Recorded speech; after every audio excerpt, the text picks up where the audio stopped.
الحمدللہ وکفا والصلاة والسلام علی من لا نبی بعدہ اما بعد فاعوذ باللہ من الشیطان الرجیم بسم اللہ الرحمن الرحیم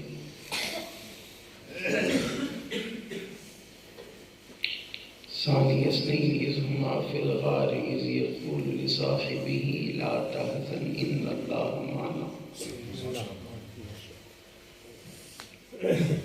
قال النبی صلی اللہ علیہ وسلم ان اللہ اختارنی واختار لی اصحابی صدق اللہ العظیم۔ حضور آئے تو سر آفرینش پا گئی دنیا، اندھیروں سے نکل کر روشنی میں آ گئی دنیا، ستے چہروں سے زنگ اترا مجھے چہروں پہ نور آیا، حضور آئے تو انسانوں کو جینے کا شعور آیا،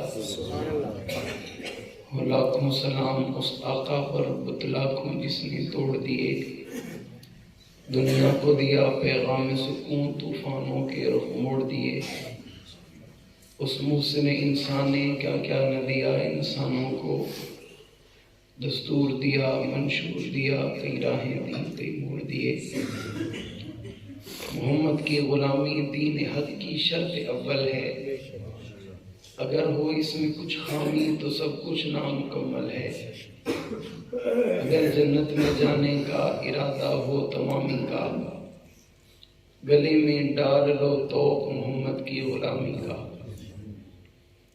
محمد سے پیار کرتے ہیں تیرا احسان ہے مولا، ہماری بخشش کا بس یہی سامان ہے مولا، در شاہ مدینہ چھوڑ دیں جنت کے بدلے، یہ سودا ہم نہیں کرتے ہمیں نقصان ہے مولا، جس کے دل میں صدیق کی صداقت کا اعتراف نہیں، وہ لاکھ کر سجدے یہ گناہ معاف نہیں، دل میں بغض صدیق بدن پر حج کا لباس، یہ اس کے نصیب کے چکر ہیں طواف نہیں، یہ سچ ہے کہ خطرہ اغیار بہت ہے، پر کیا کریں صحابہ سے پیار بہت ہے، انتہائی واجب الاحترام قابل احترام معزز مکرم محترم وزیر خارج علماء کرام معززین علاقہ مائدین شہر، آج پہلی مرتبہ آپ کے شہر جلہ جی میں درس قرآن کے اس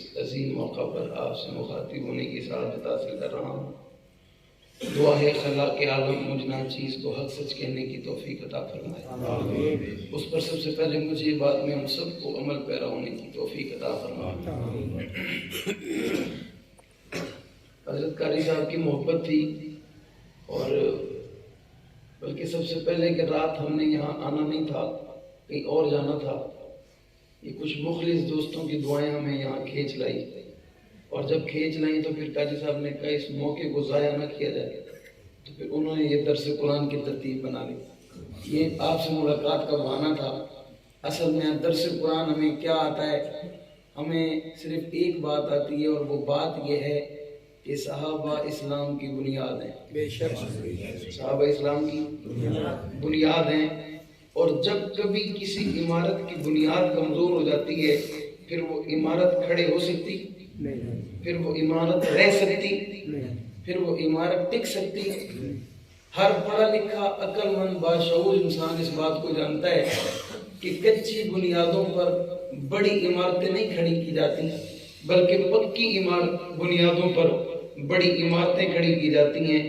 اللہ نے اسلام کی عمارت جن بنیادوں پہ کھڑی کی اس بنیاد کا نام صحابہ ہے، اور ان بنیادوں میں جو سب سے مین پلر ہے کہ جس پلر پر اسلام کی عمارت کھڑی ہے اس پلر کا نام صدیق اکبر ہے، اس لیے یہ پلر اگر محفوظ ہے تو یہ عمارت محفوظ ہے، اور یہ پلر اگر صحیح ہے تو یہ عمارت صحیح ہے۔ تو یہ پلر صحیح کیسے نہ ہو کہ رب ذوالجلال نے جناب صدیق اکبر رضی اللہ تعالیٰ عنہ کو صدیق اکبر کہہ دیا۔ صدیق سچے کو کہتے ہیں، اکبر سب سے بڑے کو کہتے ہیں، یعنی کائنات میں امام الانبیاء کے بعد اگر کسی شخصیت کو سچا کہا گیا، اگر کسی شخصیت کو شفیق کہا گیا، اگر کسی شخصیت کو محسن کہا گیا، اگر کسی شخصیت کو رہبر کہا گیا، اگر کسی شخصیت کو رہنما کہا گیا تو اس شخصیت کا نام صدیق اکبر ہے، اور صدیق اکبر وہ عظیم انسان ہے کہ کل ہم ایک جگہ بات کر رہے تھے، حضرت صدیق اکبر رضی اللہ تعالیٰ عنہ، اللہ کے نبی کے ساتھ صدیق اکبر کا تعلق یارانہ دوستی کوئی نبوت کے بعد کی نہیں ہے کہ حضور نے اعلان نبوت کیا، صدیق اکبر کو پتہ چلا اور صدیق نبوت کے ہاتھ پر اسلام قبول کر لیتے ہیں، اسلام میں داخل ہو جاتے ہیں، بلکہ یہ واقعہ بالکل یوں درست نہیں ہے۔ اللہ نے بچپن میں اللہ کے اپنے نبی نے اپنے نبی کو اور صدیق اکبر کو بچپن میں ملایا، بلکہ علماء نے یہاں تک لکھا بچپن تو اس وقت ہوا نا کہ جب اللہ کے نبی دنیا میں تشریف لائے، صدیق اکبر دنیا میں تشریف لائے، بلکہ اس سے بھی ایک قدم آگے چلیں، عالم ارواح میں اللہ نے حضرت صدیق اکبر کی روح اور جناب رسول اللہ صلی اللہ علیہ وسلم کی روحوں کو اکٹھا فرمایا، اور اکٹھا فرمانے کے بعد حضرت صدیق اکبر رضی اللہ تعالیٰ عنہ خود فرماتے ہیں کہ عالم ارواح میں میں نے محبوب کے ساتھ دوڑ لگائی، جس مقام پر رسول اللہ نے قدم رکھا وہ مقام نبوت تھا، اور جس مقام پہ میں نے قدم رکھا وہ مقام صداقت تھا۔ یعنی ابھی اللہ نے کائنات کو پیدا نہیں کیا، ابھی اللہ نے کائنات کو بنایا نہیں ہے، ابھی کائنات کو وجود نہیں ملا، ابھی اللہ نے آسمان زمین پیدا نہیں فرمائے، ابھی اللہ نے انسانوں کو بنایا نہیں ہے، ابھی اللہ نے دنیا کا نظام پیدا نہیں فرمایا۔ اس نظام کے بننے سے پہلے حضرت صدیق اکبر کا رسول اللہ سے یارانہ طے ہے۔ جب کائنات کو اللہ نے نہیں بنایا تھا اور کائنات کے بننے سے پہلے خلاق عالم عالم ارواح میں تمام روحوں کو جمع فرما کر ایک کتاب کی اللہ خود تلاوت فرماتے ہیں، اور اس کتاب کا نام قرآن مجید ہے۔ یعنی کائنات نہیں بنی، قرآن پہلے سے ہے، زمین نہیں بنی، قرآن پہلے سے ہے، آسمان نہیں بنا، قرآن پہلے سے ہے، ابھی کائنات کی ابتدا ہوئی نہیں ہے، قرآن پہلے سے ہے۔ اور جب قرآن پہلے سے تھا تو اس قرآن میں اولئک هم الراشدون بھی پہلے سے تھا، اولئک هم الفائزون بھی پہلے سے تھا، وَكُلًّا وَعَدَ اللَّهُ الْحُسْنَى بھی پہلے سے تھا، اولئک كتب في قلوبهم الایمان وزینه في قلوبكم وکرہ الیکم الکفر والفسوق والعصیان اولئک هم الراشدون پہلے سے تھا، والسابقون الاولون من المہاجرین والانصار والذین اتبعوهم بإحسان رضی اللہ عنہم ورضوا عنہ پہلے سے تھا۔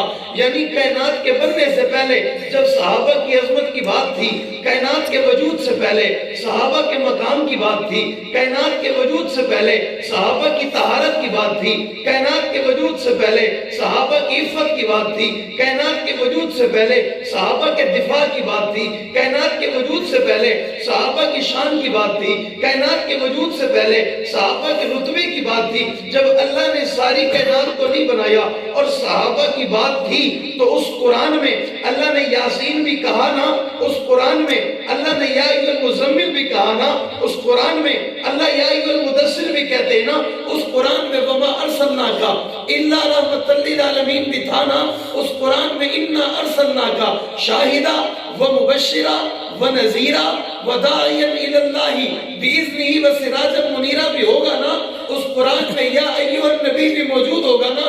یعنی اس قرآن میں جب اللہ نے اپنے محبوب کا ذکر بھی کیا اور محبوب کے یاروں کا ذکر بھی کیا تو پھر میں یہ بات کہہ سکتا ہوں کہ کائنات کے بننے سے پہلے جب اس قرآن میں مصطفیٰ کا ذکر تھا، ساتھ صدیق کا ذکر تھا یا نہیں تھا؟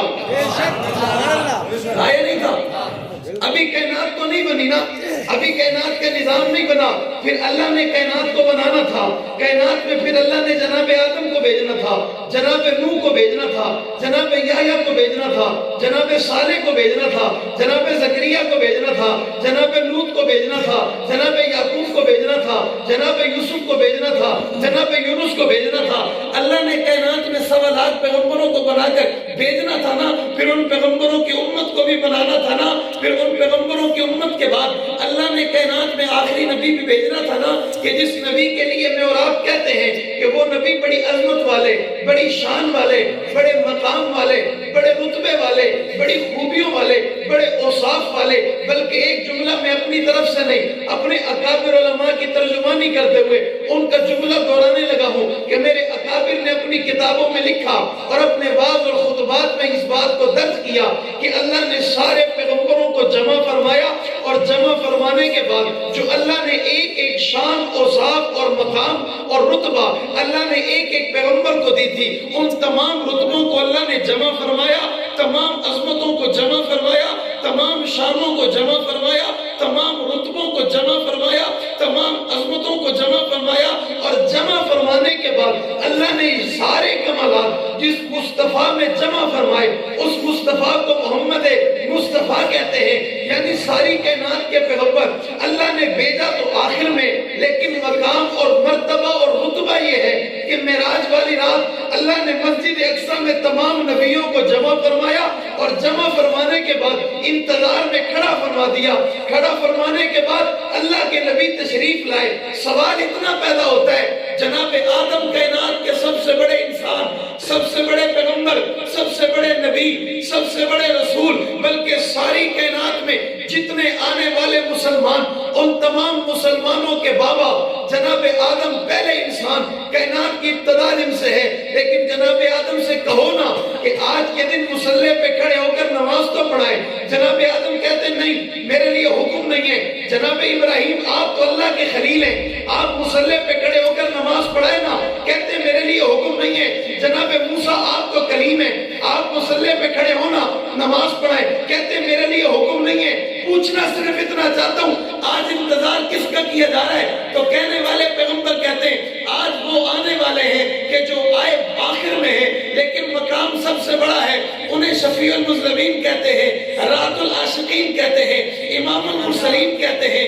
امام المتقین کہتے ہیں، ساقی کوثر کہتے ہیں، شافی معشر کہتے ہیں، جانے جہاں کہتے ہیں، محبوب خدا کہتے ہیں، خیر الورا کہتے ہیں، بدر الدجا کہتے ہیں، شمس الضحیٰ کہتے ہیں، عین و عیا کہتے ہیں، اسی پیغمبر کو واللیل کی زلفوں والا پیغمبر کہتے ہیں، علم نشرہ کے سینے والا پیغمبر کہتے ہیں، ما ذاق البصر وما طغیٰ کی آنکھوں والا پیغمبر کہتے ہیں، حسن کائنات کہتے ہیں، جلال کائنات کہتے ہیں، جمال کائنات کہتے ہیں، روبت کائنات کہتے ہیں، عزت کائنات کہتے ہیں، عظمت کائنات کہتے ہیں، خوبی کائنات کہتے ہیں، اوصاف کائنات کہتے ہیں، وصف کائنات کہتے ہیں، علم کائنات کہتے ہیں، عمل کائنات کہتے ہیں، وضاحت کائنات کہتے ہیں، حسن کائنات کہتے ہیں، دنائی کائنات کہتے ہیں، خلوص کائنات کہتے ہیں، اخلاص کائنات کہتے ہیں، وضاحت کائنات کہتے ہیں۔ آمنہ کے لال عبداللہ کے رخت جگر جناب محمد الرسول اللہ صلی اللہ علیہ وسلم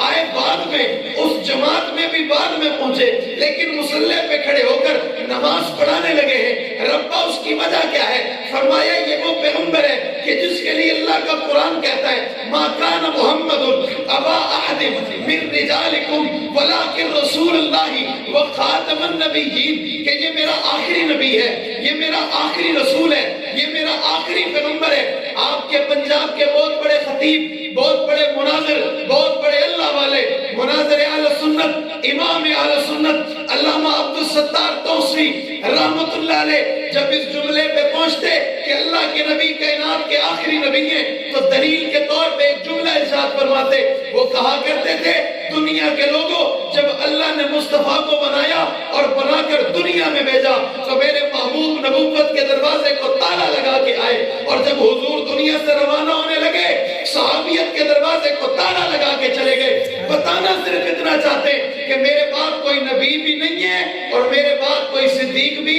نہیں ہے، میرے بعد نبی کوئی نہیں ہے، میرے بعد صدیق بھی کوئی نہیں۔ میں نبی کائنات میں یکتا اور واحد ہوں، صدیق بھی کائنات میں یکتا اور واحد ہے، مجھ جیسا بھی ساری کائنات میں کوئی نہیں، میرے رفیق اور یار جیسا بھی ساری کائنات میں کوئی نہیں، میری عظمت کے برابر بھی کسی کی عظمت نہیں، میرے بعد ابو بکر کی عظمت کے برابر بھی کسی کی عظمت نہیں ہے۔ اس کا اندازہ اس دن لگایا گیا کہ جس دن اللہ کے نبی اپنے حجر مبارک میں موجود ہیں، آپ کی طبیعت علیل ہے، آپ بیماری کی کیفیت میں ہیں، اپنی بیوی اپنی زوجہ سیدہ عائشہ صدیقہ رضی اللہ تعالیٰ عنہ سے فرماتے عائشہ اپنے بابا سے کہو مصلی پہ کھڑے ہو کر امت کو نماز پڑھائیں۔ امی کہتی ہیں یا رسول اللہ آپ کی موجودگی میں میرے بابا مصلی پہ کیسے کھڑے ہوں گے؟ آپ کی موجودگی میں میرے بابا نماز کیسے پڑھائیں گے؟ آپ کی موجودگی میں میرے بابا آپ کی مسند پہ کیسے کھڑے ہوں گے؟ تو حضور نے امی عائشہ کی طرف دیکھ کر کہا عائشہ زبان محمد ہے، حکم خدا ہے۔ صرف زبان محمد کی ہے، صرف اعلان محمد کی زبان سے ہو رہا ہے، حکم خدا کر رہے ہیں۔ حکم کون کر رہے ہیں؟ خدا کر رہے ہیں۔ جلا جین کے بہادر جوانوں حضرت صدیق اکبر رضی اللہ تعالیٰ عنہ نے اپنے محبوب کے مصلی پہ کھڑے ہو کر ساری کائنات کے سردار کی مسند پہ کھڑے ہو کر امت کو 17 نمازیں پڑھائیں۔ کتنی نمازیں؟ 17 نمازیں ابو بکر نے امت کو پڑھائیں۔ میں نے کل بھی میسی شہر میں جمعے میں کہا، میں نے کہا جب اللہ کے نبی کی موجودگی میں صدیق اکبر مصلی پہ کھڑے ہو کے 17 نمازیں پڑھا رہے ہوں گے، ان 17 نمازوں میں فجر کی نماز نہیں ہوتی؟ بولو یار، ظہر کی نماز نہیں ہوتی؟ عصر مغرب عشاء نہیں ہوتی؟ یعنی صدیق اکبر نے ایک دن 5 نمازیں پڑھائیں، پھر اگلے دن 5 نمازیں پڑھائیں، پھر اس سے اگلے دن کتنی ہو گئی؟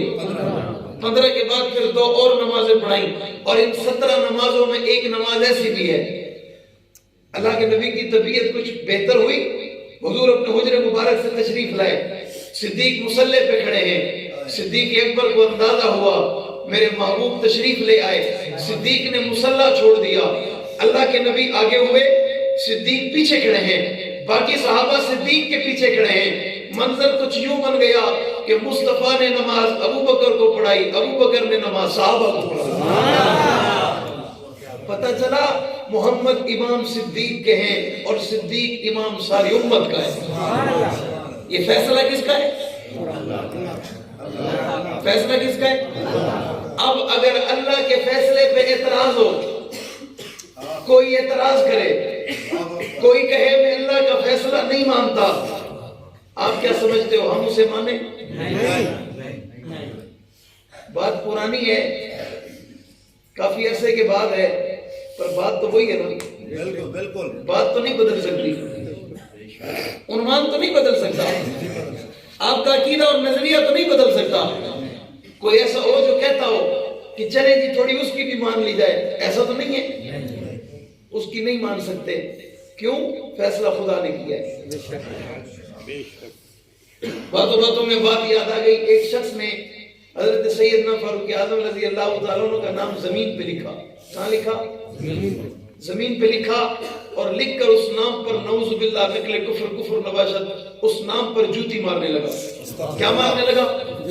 جوتی مارنے لگا۔ کسی دیکھنے والے نے کہا تجھے شرم نہیں آتی، تجھے حیا نہیں آتا؟ اس نے کہا میں عمر سے نفرت کرتا ہوں۔ اس نے کہا تجھے عمر سے نفرت ہے، عمر کی جو آئین ہے یہ تو علی کی ہے، عمر کی آئین تو علی کی ہے۔ اس نے کہا اچھا یہ علی کی ہے؟ اس نے آئین مٹا دی۔ کیا کر دی؟ آئین مٹا دی۔ اس نے کہا میں اتنا بڑا بدبخت بھی نہیں ہوں کہ اپنے مرشد علی کے نام پر اور علی کی آئین پر جوتا ماروں۔ اس نے کہا تو مٹاتا جا، دیکھتا جا اللہ عمر کے نام کی حفاظت کیسے کرتا ہے۔ سبحان اللہ۔ اس نے پھر جوتی اٹھائی، باقی کیا بچا تھا؟ اس کو تھوڑا ملا کر کھڑو، مار۔ کیا جملہ تھا؟ میں نے کہا 36 سال سے یہی مشورہ دیتے چلے آ رہے ہیں کہ جس کے عقیدے میں عمر نہیں وہ مر جائے تو بہتر ہے۔ سبحان اللہ۔ وہ مر جائے تو بہتر نہیں ہے، بہتر ہے، اس کا جینے کا کوئی حق نہیں ہے کہ جس کے پاس عمر نہیں ہے، جس کے پاس عمر بھی وہ حضرت توسفی رحمۃ اللہ علیہ اور دوست محمد قریشی رحمۃ اللہ علیہ، یہ دونوں حضرات اکثر اکٹھے ہوا کرتے تھے۔ آپ میں سے جو بزرگ ہیں وہ جانتے ہیں حضرت توسفی رحمۃ اللہ علیہ کا ٹھنڈا مزاج تھا اور دوست محمد قریشی رحمۃ اللہ علیہ گرم مزاج کے تھے، بہت سخت تھے۔ حضرت قریشی رحمۃ اللہ علیہ گفتگو میں اتنے غصے میں آ جاتے تھے، اپنا آسا اٹھا لیتے تھے، عمر کو نہیں مانتا تیری ایسی کی تیسی، غصے میں آ جاتے تھے۔ اور حضرت قریشی توسفی رحمۃ اللہ علیہ گفتگو میں ایک جملہ ارشاد کہا کرتے تھے، وہ کہتے تھے جس عمر کی تو بات کرتا ہے وہ میرا نہیں ہے۔ سبحان اللہ۔ جس عمر کو تو برا بھلا کہتا ہے میرا عمر اتنا کمزور نہیں ہے، میرا عمر ایسا نہیں ہے، میرا عمر تو بڑا عظیم ہے، میرا عمر تو بڑا بہادر ہے، میرا عمر وہ نہیں ہے جس عمر کی تو بات کرتا ہے، تیرا عمر اور ہے، میرا عمر اور ہے۔ تو یہ ان کا ایک سادگی کا جواب تھا، اور یہ جواب یقیناً بہت بڑا جواب تھا۔ تو باقی لفظ کیا بچا تھا؟ مرد۔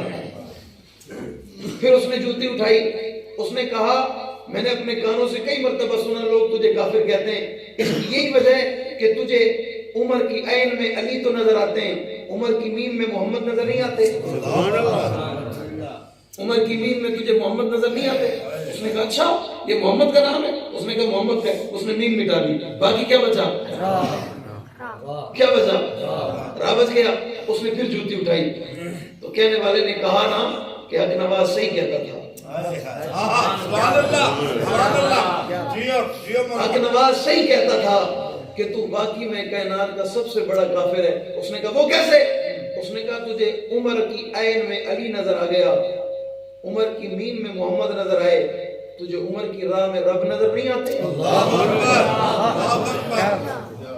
تجھے عمر کی راہ میں رب نظر نہیں آتے؟ اس نے کہا اچھا یہ راہ رب کی ہے؟ اس نے راہ بھی۔ میں نے کہا اللہ اپنے عمر کی حفاظت کس طرح کرتا ہے؟ سبحان اللہ۔ اللہ اپنے عمر کی حفاظت۔ تو پھر حضرت دوست بھی صحیح نہیں کہا کرتے تھے تیرا عمر اور ہے میرا عمر اور ہے، تیرا عمر جسے تو گالی دیتا ہے برا بھلا کہتا ہے وہ اور ہے، اور جو بہادر ہے وہ میرا عمر ہے، جو دلیر ہے وہ میرا عمر ہے، جسے اسلام کی عزت کے لیے مصطفیٰ نے کعبے کا غلاف پکڑ کے مانگا وہ میرا عمر ہے، جس کے لیے حضور نے آنسو برسائے وہ میرا عمر ہے، جسے اسلام کی عمر کا واسطے دے کر مانگا وہ میرا عمر ہے، جسے اسلام کی چمک اور دمک کے لیے مانگا وہ میرا عمر ہے، جسے اسلام کی عمر کے لیے مانگا وہ کس کا عمر ہے؟ آپ کا عمر ہے یا نہیں ہے؟ اور آپ کا عمر الحمدللہ کمزور نہیں ہے، کمزور نہیں، اور کسی سے ڈرتا بھی نہیں ہے، لیکن آپ کا عمر بھی علی کا احترام ضرور کرتا ہے، علی کا احترام ضرور کرتا ہے، حالانکہ عمر بڑا ہے، امیر المومنین بھی ہے، لیکن حضرت علی کا احترام ضرور کرتا ہے، کیونکہ عمر نے اپنے محبوب سے سن رکھا ہے کہ مصطفیٰ نے خود فرمایا کہ علی محمد کا بھائی ہے۔ علی کس کا بھائی ہے؟ علی محمد کا بھائی ہے، اور عمر علی کا احترام کرتا ہے۔ ایک شخص اپنے علاقے سے آیا اور اس کا ارادہ یہ تھا کہ میں جاؤں اور مسلمانوں کے امیر المومنین خطاب کے بیٹے عمر کو قتل کر دوں۔ کیا کر دوں؟ قتل کر دوں۔ گندے ارادے سے آیا اور مدینہ منورہ میں سبحان اللہ، مدینہ منورہ میں آیا اور آ کر یہ پوچھنے لگا صحابہ سے کہ آپ کے امیر المومنین کہاں ہیں؟ تو صحابہ نے کہا ہمارے امیر المومنین بیت المال کے جنگل میں اونٹ چرا رہے ہیں۔ کیا کر رہے ہیں؟ جنگل میں بیت المال کے اونٹ چرا رہے ہیں۔ آپ کو پتہ ہے اونٹ چرانے والا کون ہے؟ 22 لاکھ مربع میل کا حکمران ہے۔ اونٹ چرانے والا کون ہے کہ جس کے دور اقتدار میں بکری اور شیر اکٹھے دریا پہ پانی پیتے ہیں؟ اونٹ چرانے والا کون ہے جو دریاؤں کو خط لکھ کر باتیں کرتا ہے؟ اونٹ چرانے والا کون ہے جو ہواؤں کو حکم دیتا ہے؟ اونٹ چرانے والا کون ہے جو جلتی تھر تھراتی زمین پہ درہ مار کے کہتا ہے کیا عمر تجھ پہ انصاف نہیں کرتا؟ تو زلزلے والی زمین کو جاتی ہے، عمر ہے۔ دنیا کے لوگوں اسی عمر کی عظمت کو جب شاعر مشرق اقبال نے دیکھا نا تو پھر اقبال سے رہا نہ گیا، وہ اپنے قلم کو اٹھا کے عمر کی زندگی اپنے 3 اور 4 اشعار میں بند کر کے لکھ کر کہتا ہے زینت کے خزانے کو الماس کہتے ہیں، لگے طلب پانی کی تو اسے پیاس کہتے ہیں، یوں تو سب کی پیاس بجھاتا ہے دریا، جو دریا کی پیاس بجھائے اسے عمر بن خطاب کہتے ہیں۔ دریا کی پیاس بجھائے اسے عمر بن خطاب کہتے ہیں۔ بڑا حیران ہوا کہ جس عمر سے ساری دنیا کا کفر ڈرتا ہے وہ بکریاں چرا رہے ہیں، اونٹ چلاتا ہے۔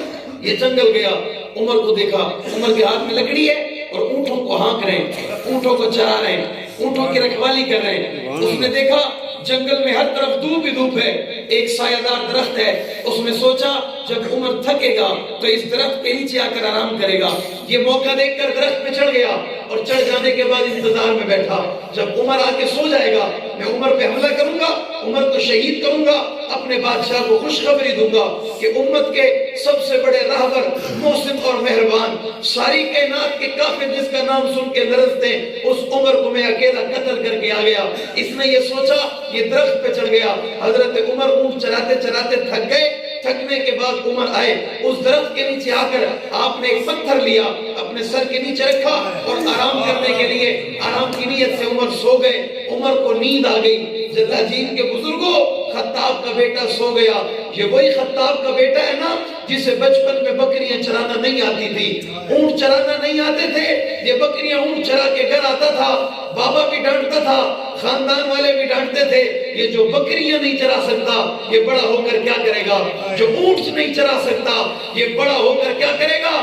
پھر دنیا نے دیکھا کہ جو بکریاں نہیں چرا سکتا تھا، اونٹ نہیں چرا سکتا تھا، وہ دنیا کی اس وقت کی سب سے بڑی سپر پاور جو کیسر و کسرا کی شکل میں تھی۔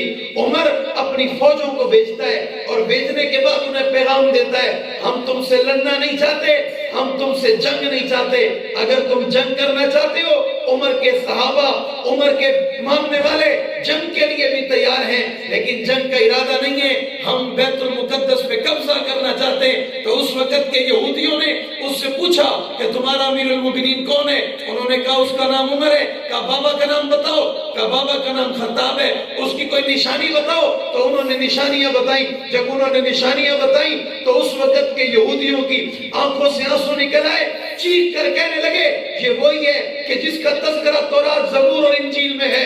اس عمر سے مقابلہ نہیں کر سکتے، اس عمر سے لڑائی نہیں کر سکتے، اس عمر سے جھگڑا نہیں کر سکتے، کیونکہ تورات، زبور، انجیل میں لکھا ہے محمد کریم کا خلیفہ ہوگا، خلیفہ دوم ہوگا۔ دنیا کے لوگوں، یہودیوں کے لیے اس کتاب میں پیغام تھا، اگر تم نے اس سے مقابلہ کیا تو یہودیت کی نسل ختم کر دی جائے گی، یہودیت کی نسل کو برباد کر دیا جائے گا۔ عمر سے مقابلہ نہیں کرنا۔ انہوں نے کہا ہم بیت المقدس کی چابیاں تمہیں دینا چاہتے ہیں، لیکن ہماری شرط ہے اپنے امیر المومنین کو بلاؤ، ہم اس کے ہاتھ میں دینا چاہتے ہیں۔ کیا کرنا چاہتے ہیں؟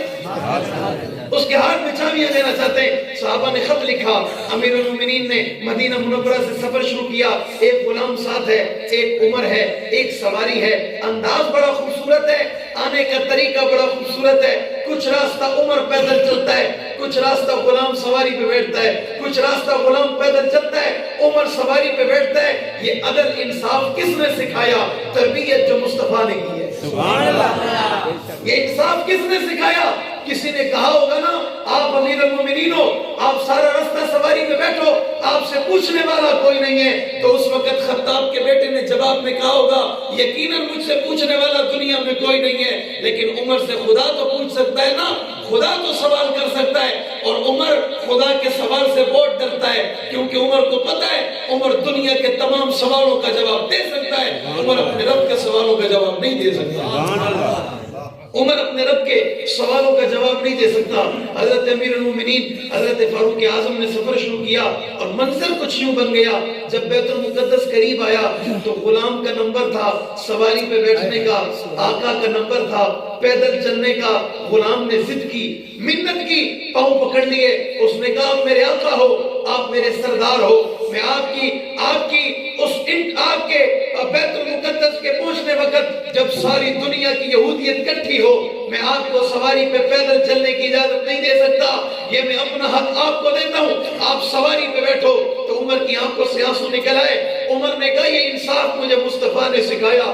عمر ان 2% کے لوگوں کے لیے اپنے نبی کا طریقہ نہیں بدل سکتا۔ عمر کافروں کے لیے، یہودیوں کے لیے اپنے نبی کے انداز کو نہیں بدل سکتا، اپنے نبی کا طریقہ نہیں بدل سکتا۔ عمر نے کہا عمر پیدل چلے گا، میرا غلام سواری پہ بیٹھے گا۔ غلام سواری پہ بیٹھا ہے اور رو بھی رہا ہے، یا اللہ یہ کیسا امیر المومنین ہے کہ بیت المقدس آنے والا ہے، ساری دنیا کی یہودیت جمع ہے، وہ اپنی آنکھوں سے دیکھے گی تو کیا سوچے گی؟ اس نے تو غلام کو سواری پہ بٹھایا ہوا ہے، یہ تو پیدل چل رہا ہے، اس کی تو اپنے غلام پہ نہیں چلتی، یہ ہم پہ کیا حکومت کرے گا، یہ ہم پہ کیا قبضہ کرے گا؟ اللہ اس کی حفاظت فرما۔ خطاب کا بیٹا پیدل چل رہا ہے اور چلتے چلتے عمر کی جوتی ٹوٹ گئی۔ عمر نے ایک جوتی کو اپنے ہاتھ میں اٹھایا ہوا ہے، ایک ہاتھ سے اس اونٹ کی ہوگی یا اس گھوڑے کی مہار کو پکڑا ہوا ہے. عمر پیدل چل رہے. علماء نے لکھا اس عمر کے کپڑوں پہ 17 پیبند لگے ہوئے ہیں.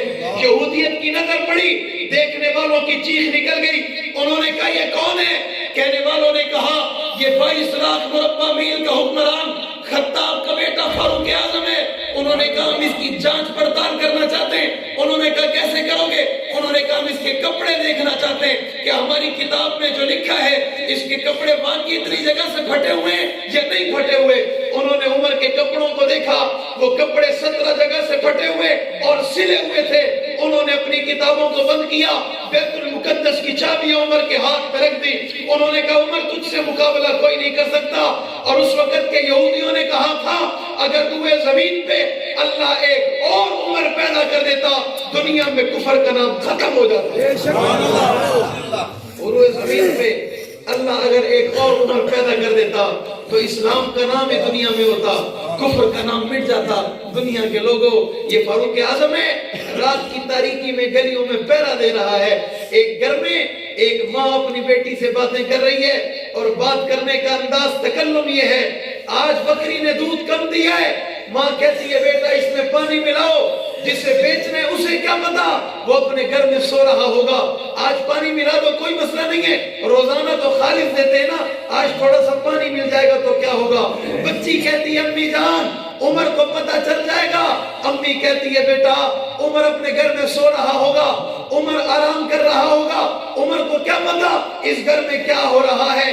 تو اس بچی نے اپنی امی سے جواب دیا اور جواب عمر دیوار کے باہر کھڑے ہو کے سن رہے ہیں. اس بچی نے کہا امی عمر نہیں دیکھ رہا, عمر کا خدا تو دیکھ رہا ہے.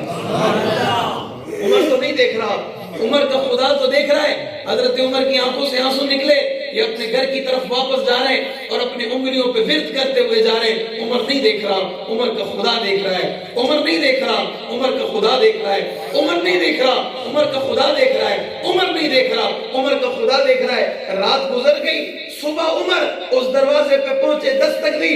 دستک دے کر ان سے اجازت لی, گھر میں داخل ہوئے.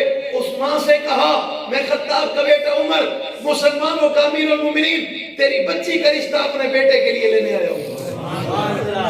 کیا کرنے آیا ہوں؟ میں رشتہ لینے آیا ہوں. وہ عورت بڑی حیران ہو گئی. اس نے کہا امیر المومنین خود چل کے میرے دروازے پہ آئے ہیں میری بیٹی کا رشتہ لینے کے لیے. تو انہوں نے کہا اس کی وجہ, تو انہوں نے کہا اپنی بیٹی کو بلاؤ. تو اس بچی کو بلایا گیا. عمر کی آنکھوں سے آنسو نکل رہے ہیں. عمر نے اس بچی سے درد بھری آواز میں کہا بیٹا وہ رات والا جملہ تو سنا جو تو نے اپنی امی سے کہا تھا. اس نے کہا میں نے کچھ نہیں کہا تھا. عمر نے کہا نہیں رات کو تو نے اپنی امی سے کچھ کہا تھا نا. اس نے کہا میں نے کچھ نہیں کہا. یہ ڈر گئی, خوف زدہ ہو گئی, پتہ نہیں رات کو میں نے ایسا کون سا جملہ کہہ دیا. عمر مجھ سے حساب لینے کے لیے آ گیا. عمر نے کہا نہیں بیٹا, آپ جب دودھ میں پانی نہیں ملانا چاہتی تھی آپ کی امی نے آپ کو مجبور کیا, آپ نے ایک جملہ کہا تھا, عمر چاہتا ہے وہ جملہ آپ سناؤ. عمر اپنے کانوں سے سنے تو اس بچی نے کہا میں نے اور کچھ نہیں کہا تھا, میں نے صرف اتنا کہا کہ عمر نہیں دیکھ رہا, عمر کو خدا دیکھ رہا ہے. حضرت عمر نے اسی بات پہ اپنے بیٹے کا رشتہ اس بچی کے ساتھ طے کر دیا. شادی ہو گئی. شادی کے بعد وہ بچی خطاب کے بیٹے کے گھر آ گئی, عمر کے گھر آ گئی. عمر نے اس کی ڈپٹی لگائی. بیٹا جب عمر اپنے گھر سے روزانہ اپنے دفتر کے لیے روانہ ہو, اپنی قاضی کی کرسی پہ بیٹھنے کے لیے روانہ ہو, تو کچھ نہ کیا کر, اپنے بابا کو وہ بات سنا دی کر عمر نہیں دیکھ رہا, عمر کا خدا دیکھ رہا ہے. عمر سارا دن اپنے ہاتھوں پہ یہ جملہ بار بار دہراتے اور ہاتھوں کی انگلیوں پہ گنتے, کہتے عمر نہیں دیکھ رہا, عمر کا خدا دیکھ رہا ہے. عمر نہیں دیکھ رہا, عمر کا خدا دیکھ رہا ہے. دنیا کے لوگوں عمر خدا سے اتنا ڈرتا ہے تبھی تو کافر عمر سے اتنا ڈرتے ہیں. عمر اپنے رب سے ڈرتا ہے اور ساری دنیا کا کفر عمر سے ڈرتا ہے. کسی کہنے والے نے کہا تھا کہ جس دن شیر نے بکری پہ حملہ کیا اس نے کہا لگتا ہے آج عمر اس دنیا سے رخصت ہو گیا, آج عمر اس دنیا سے چلا گیا. اس نے کہا آپ کو کیسے پتہ چلا؟ اس نے کہا جس زمانے میں انصاف شیر اور بکری کو ملتا تھا انہیں اس کی غذا پہنچائی جاتی تھی, کوئی سی شیر کی جرت نہیں تھی وہ کسی بکری پہ حملہ کرے, کسی ہرن پہ حملہ کرے. آج حملہ یہ بتا رہا ہے عمر نہیں رہا, عمر نہیں رہا. حضرت فاروق اعظم رضی اللہ تعالیٰ عنہ ایک اطلاع ملی آپ کو کہ مدینے میں ایک درویش اور مجذوب رہتا ہے، اس کے ہاتھ حرکت نہیں کرتے، اس کے پاؤں حرکت نہیں کرتے، اس کی زبان پہ چھالے نکلے ہوئے ہیں، اور حضرت فاروق اعظم رضی اللہ تعالیٰ عنہ کو اطلاع ملی کہ مجھ سے پہلے جو خلیفہ تھے یعنی حضرت صدیق اکبر رضی اللہ تعالیٰ عنہ روزانہ جاتے ان کو کھانا کھلاتے۔ کیا کرتے؟ روزانہ جاتے ان کو کھانا کھلاتے، اور کھانا کھلا کے ایک دن حضرت عمر نے حضرت ابوبکر کا پیچھا کیا، وہ انداز دیکھا، حضرت ابوبکر اس دنیا سے پردہ فرمائے، رخصت ہو گئے۔ حضرت عمر بھی اسی طرح کھانا بنایا گھر سے، ایک تھالی میں ایک برتن میں، اور وہ برتن لیا اس کے گھر کی طرف روانہ ہو گئے۔ حضرت عمر اس کے گھر میں پہنچے، اس سے خیریت دریافت کی، اس کے حال چال معلوم کیا، گھر کی صفائی کی، اسے پانی پلایا، اور اس کے لیے جو کھانا تھا وہ اس کو کھلانے لگے۔ تو جب اس کی زبان پہ رکھا، وہ نابینا تھا، اس کو پتہ نہیں تھا یہ کھلانے والا کون ہے، جب اس کی زبان پہ رکھا تو اس کی چیخ نکل گئی، اس کی آنکھوں سے آنسو آنے لگے۔ اس نے کہا لگتا ہے آج بندہ بدل گیا، آج جو بندہ مجھے کھانا کھلانے آیا ہے یہ بندہ وہ نہیں ہے جو روزانہ آیا کرتا تھا۔ اس نے کہا بابا آپ کو کیسے پتہ چلا؟ اس نے کہا یہ دیکھو میری زبان پہ چھالے نکلے ہوئے، آپ سے پہلے جو صدیق اکبر آتا تھا مجھے کھانا کھلاتا تھا، آج کھانا گرم ہے، آپ نے پہلے اپنے منہ میں نہیں رکھا، اسے ٹھنڈا نہیں کیا، پہلے مجھے کھلا دیا، میری زبان پہ چھالے ہیں۔ اور جب صدیق آتا تھا پہلے اپنے منہ میں رکھ کے اس نوالے کو گرم ٹھنڈا کرتا، اور ٹھنڈا کرنے کے بعد اس نوالے کو میرے منہ میں رکھتا۔ دنیا کے لوگوں آج انداز بدل گیا، لگتا ہے بندہ بدل گیا۔ میرے محبوب کے صحابہ کی تربیت میرے محبوب نے کی، اور صحابہ اپنے محبوب کے نقش قدم پہ چلتے ہوئے اس دنیا پہ اس طرح چھاتے چلے گئے کہ کسی کہنے والے نے کہا راہ ملتی ہے شب کو تاروں سے، ہدایت ملتی ہے محمد کی یادوں سے۔ راہ ملتی ہے شب کو تاروں سے، ہدایت ملتی ہے محمد کے یاروں سے۔ آنے والا مہینہ جمادی الثانی کا مہینہ، اس مہینے کی 22 تاریخ 22 جمادی الثانی، سسر پیغمبر، یار پیغمبر، دوست پیغمبر، ہم سفر پیغمبر، رشتہ دار پیغمبر، اہل بیت پیغمبر، ہمسایہ پیغمبر، رفیق پیغمبر، یار غار پیغمبر، یار مزار پیغمبر، خلیفہ اول، خلیفہ راشد حضرت سیدنا صدیق اکبر رضی اللہ تعالیٰ عنہ کی یوم وفات کا دن 22 جمادی الثانی صدیق اکبر اس دنیا سے رخصت ہوئے۔ آپ نے 63 سال عمر پائی، مصطفیٰ نے بھی 63 سال عمر پائی۔ آپ کا انتقال پیر کے دن ہوا، رسول اللہ نے پردہ پیر کے دن فرمایا۔ آپ کو بخار آیا، صدیق اکبر کو بخار آیا۔ آپ کو کھانے میں زہر دیا گیا، صدیق اکبر کو کھانے میں زہر دیا گیا۔ جس گھر میں آپ نے دعوت کھائی اسی گھر میں صدیق کی دعوت تھی۔ جس چارپائی پہ آپ کو لٹایا گیا اسی چارپائی پہ صدیق کو لٹایا گیا۔ جو انداز آپ کا تھا وہی انداز صدیق اکبر کا تھا۔ آپ کو بھی دنیا سے پردہ فرمانے سے قبل مسواک چبا کر دیا گیا، صدیق اکبر کو بھی مسواک چبا کر دیا گیا۔ آپ کو بھی جگہ سونے کی روزے رسول میں ملی، صدیق کو بھی جگہ روزے میں ملی۔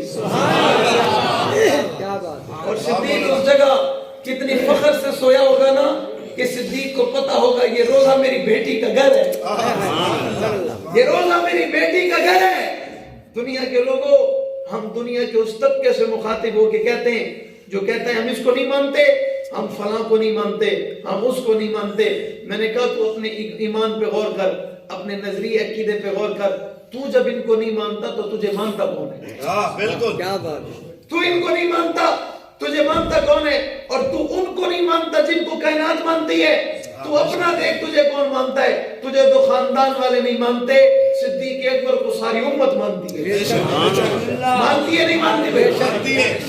شاید مومن مانتے نہیں مانتے؟ صدیق کے بغیر بھلا کوئی مکمل ہو سکتا ہے؟ نہیں۔ صدیق کے بغیر بھلا کوئی مومن ہو سکتا ہے؟ نہیں۔ صدیق کے بغیر بھلا کوئی مسلمان ہو سکتا ہے؟ نہیں۔ صدیق کے بغیر بھلا کوئی جنت کا حقدار ہو سکتا ہے؟ نہیں۔ اور صدیق کو چھوڑ کر کوئی نبی تک پہنچ سکتا ہے؟ نہیں۔ دور سے نہیں، اور دور سے نہیں۔ وہ بڑے فخر سے کہتا ہے میں روزے رسول پہ نہیں جاتا۔ تو اس بدبخت سے کہنے والے نے کہا تیری کیا مجال، تو روزے رسول پہ نہیں جاتا، تجھے رب بلاتا تو تو جاتا، تجھے رب بلاتا تو تو جاتا۔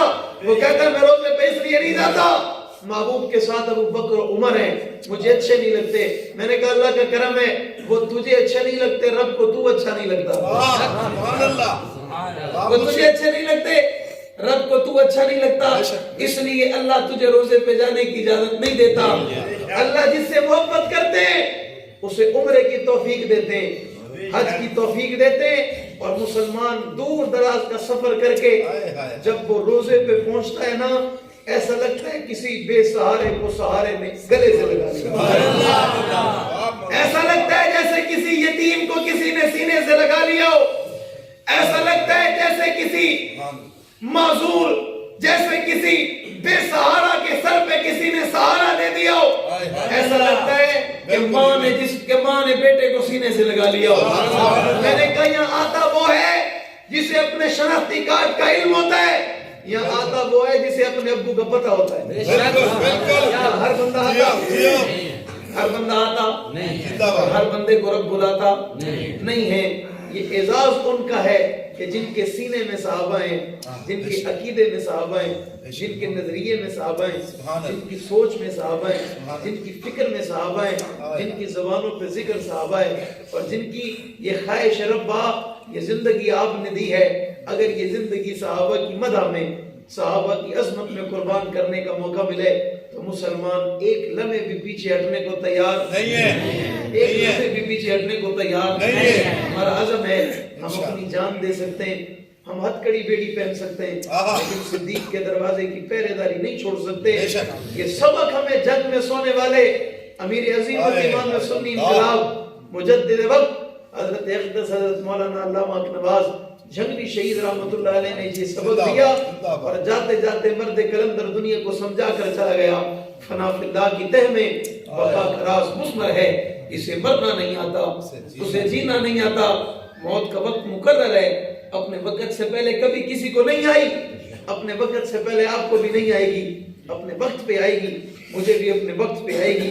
تو اللہ نے یہ جو وقت مجھے اور آپ کو عطا کیا، میرے اور آپ کے نصیب میں لکھا گیا، اگر یہ وقت صدیق کی غلامی میں گزرے، اس وقت سے بہتر کائنات کا کوئی اور وقت نہیں ہے۔ علامہ فاروقی شہید رحمت اللہ علیہ جملہ کہا کرتے تھے، حضرت فاروقی شہید فرماتے تھے، دنیا کے لوگوں موت تو آئے گی نا، موت تو آئے گی نا، اپنے وقت پہ آئے گی، کبھی ایکسیڈنٹ میں آئے گی، کبھی بخار میں آئے گی، کبھی اسپتال میں آئے گی، کبھی بستر مرض پہ آئے گی، لیکن وہ کیا خوبصورت موت ہوگی جو صدیق کی محبت میں آئے گی، وہ کیسی حسین موت ہوگی جو فاروق اعظم کی محبت میں آئے گی۔ اور میں آپ کو بڑی ذمہ داری کے ساتھ، میں کراچی شہر کا رہنے والا ہوں، میں آپ کو بڑی ذمہ داری کے ساتھ کہ میں نے ان لوگوں کو دیکھا، پھر ان لوگوں کی قبروں کو دیکھا، پھر ان لوگوں کی قبروں سے اٹھنے والی خوشبو کو خود سونگا، تو دل نے یہ فیصلہ کیا، یہ جو لوگ جس مشن اور نظریے پہ چلتے تھے اور چل کر قبر میں اتر گئے،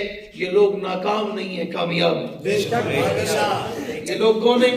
کامیاب ہیں۔ یہ لوگ کون ہیں؟ کامیاب ہیں۔ دنیا کے لوگوں، کامیابی اصحاب رسول کی محبت میں ہے، کامیابی اصحاب رسول کی مدح میں ہے، کامیابی اصحاب رسول کے تحفظ میں ہے، کامیابی اصحاب رسول کے دفاع میں ہے۔ دنیا کے لوگوں، آپ اپنی چار دیواری کے تحفظ کے لیے کیا کرتے ہو؟ کوئی بندہ، کسی بندے میں جرت نہیں، مجال نہیں، آپ کے گھر کی چار دیواری کو پامال کر کے اندر آ جائے، کیوں نہیں آتا؟ وہ کہتے ہیں اس گھر میں رہنے والا غیرت مند ہے، اس گھر میں رہنے والا بہادر ہے، کہ وہ اپنے بیوی بچے، اپنے بہن بھائیوں کی عزت کو اپنی جان کا مسئلہ سمجھتا ہے، اور وہ ان کی عزت کے لیے جان لے بھی سکتا ہے اور جان دے بھی سکتا ہے۔ بے شک، یہ غیرت کی بات ہے نا، بھئی غیرت مند ہی ایسا کر سکتا ہے نا۔ کسی انسان نے کسی انسان کو تھپڑ مار دیا، پوچھنے والے نے پوچھا کیوں مار دیا؟ اس نے کہا اس نے میرے ابو کو گالی دی ہے۔ کیا کہا؟ گالی دی ہے۔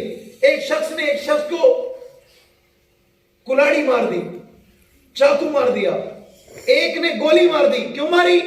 اس نے کہا اس نے میری امی کو گالی دی ہے، اس نے میری بہن کو گالی دی ہے۔ کہا تجھے امی کی گالی برداشت نہیں ہے، تجھے بہن کی گالی برداشت؟ کہتا نہیں۔ تو اس کو کیا کہو گے؟ غیرت مند کہو گے بے غیرت کہو گے؟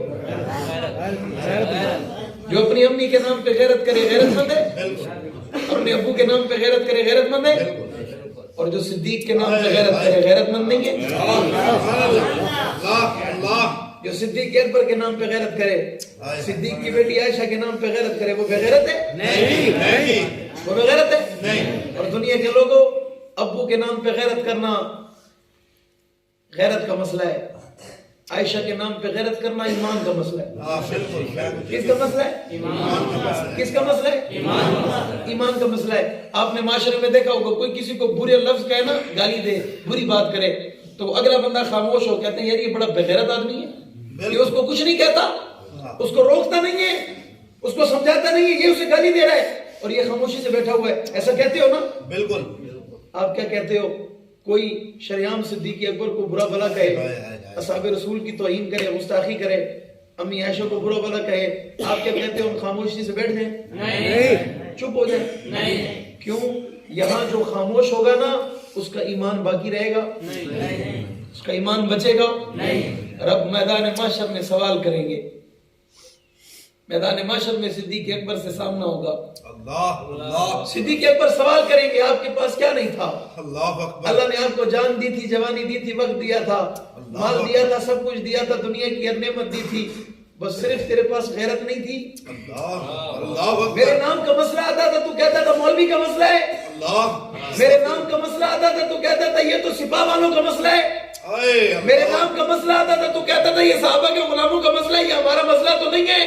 تو جا، جنت صدیق کی ہے، جسے چاہے گا جنت میں بھیجے گا. بالکل بالکل. اور دنیا کے لوگوں، یہ بات بڑی ذمہ داری کے ساتھ میں کہہ رہا ہوں، اللہ نے جنت خریدی بھی صدیق کے پیسوں سے. جنت خریدی بھی صدیق کے پیسوں سے. بالکل. اللہ کے نبی جب ہجرت کر کے مدینہ منورہ تشریف لائے نا، اور مدینہ منورہ میں اللہ کے نبی نے مسجد نبوی کی زمین خریدنا چاہی، تو زمین کے لیے جس شخص نے پیسے دیے اس کا نام صدیق ہے. کیا نام ہے؟ صدیق ہے. روضہ رسول مسجد نبوی میں یا باہر ہے؟ مسجد نبی میں. اللہ کے نبی کا روضہ، عائشہ صدیقہ کا حجرہ مسجد نبوی میں یا باہر ہے؟ مسجد نبی میں. وہ زمین کس کے پیسوں سے لی گئی؟ صدیق اکبر کے پیسوں سے. اس زمین میں یہ جو گھر ہے یہ صدیق کی بیٹی کا ہے کسی اور کا ہے؟ صدیق کی بیٹی کا ہے. امی عائشہ کا ہے. بالکل بالکل. یہ جنت کا ٹکڑا ہے یا نہیں ہے؟ بے شک ہے. بالکل بالکل ہے. جنت ہے یا نہیں ہے؟ ہے. بلکہ علماء لکھتے ہیں جنت سے بھی اعلیٰ ہے. سبحان اللہ. اعلیٰ ہے یا نہیں ہے؟ بے شک. اور جب یہ جنت سے اعلیٰ ہے تو اس پر پیسے کس کے لگے؟ صدیق اکبر کے. یہ جسے چاہے گا وہی رہے گا، جسے چاہے گا وہی جائے گا. اور دنیا کے لوگوں انٹری صدیق اکبر کریں گے، مہر تو علی لگائیں گے نا. سبحان اللہ. سبحان اللہ. مہر تو علی کی لگے علی گی. کی لگے گی. اور علی ایسے شخص کے نام پہ مہر لگائے گا کہ جس کے سینے میں صدیق نہ ہو. مہر لگائے گا؟ نہیں لگا سکتا. دنیا کے لوگوں، حضرت علی رضی اللہ تعالیٰ عنہ راستے میں صدیق اکبر سے جب بھی ملاقات ہوتی، علی سلام میں پہل کرتے. کیا کرتے؟ سلام پہلے کرتے. حضرت صدیق اکبر نے ایک دن محسوس کیا علی نے سلام پہلے نہیں کیا، صدیق اکبر نے کیا. اگلے دن پھر صدیق اکبر نے کیا، اگلے دن پھر صدیق اکبر نے کیا. محسوس کر لیا، حضور سے جا کہا یا رسول اللہ، صدیق اکبر ہمیشہ، حضرت علی ہمیشہ سلام کرتے، سلام میں پہل کرتے، آپ پوچھیں نا علی مجھ سے ناراض تو نہیں ہے؟ آپ پوچھیں نا. حضور نے علی کو بلایا. علی کہتے ہیں یا رسول اللہ، علی صدیق سے ناراض ہو سکتا ہے؟ نہیں ہو سکتا. علی صدیق سے ناراض نہیں ہو سکتا. اور دنیا کے لوگوں، حضرت علی کہتے ہیں یا رسول اللہ، میں نے آپ کا ارشاد ایک دفعہ سنا، آپ فرما رہے تھے جو شخص کسی کو سلام میں پہل کرتا ہے نا، اللہ اسے جنت میں خوبصورت محل عطا فرماتے ہیں. کیا عطا فرماتے ہیں؟ آپ بھی سلام میں پہل کرو گے نہیں کرو گے؟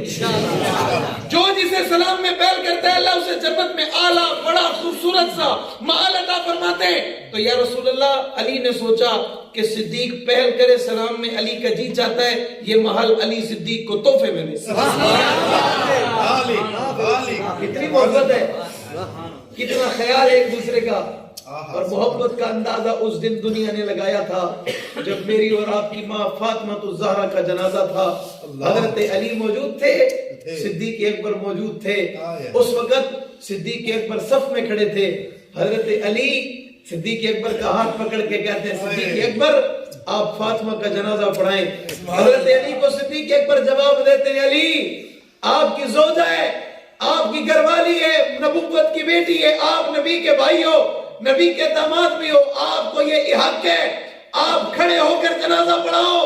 علی جواب دیتے ہیں سیکھا مصطفیٰ سے یہ ہے جس قوم میں صدیق و نماز کوئی نہیں پڑھا سکتا. نعرہ تکبیر، شان رسالت، شان صدیق اکبر، شان فاروق اعظم، شان عثمان غنی، شان علی المرتضی، شان اہل بیت، شان امیر معاویہ. جس قوم میں صدیق و نماز پہلے کوئی اور پڑھا سکتا نہیں. جب وہ 17 نمازیں صدیق نے رسول اللہ کے مصلی پہ کھڑے ہو کے پڑھائیں، کسی صحابی نے کہا یا رسول اللہ ایک میں پڑھا دوں؟ حضرت عمر بولے یا رسول اللہ ایک میں، اور ایک نماز میں عمر مصلی پہ آ بھی گئے، نماز بھی شروع ہو گئی. حضور نے حجرے سے آواز دے کر کہا میرے صحابہ عمر کو کہو مصلی سے پیچھے ہو جائے، صدیق کے ہوتے مصلی پہ کوئی نہیں چل سکتا. صدیق کے ہوتے مصلی پہ کوئی نہیں چل سکتا. اللہ تعالیٰ آپ کو اور مجھے صحابہ کا حبدار بنائے، صحابہ کا دیوانہ. آپ پہلے سے دیوانے ہو، صحابہ کا محب بنائے. صحابہ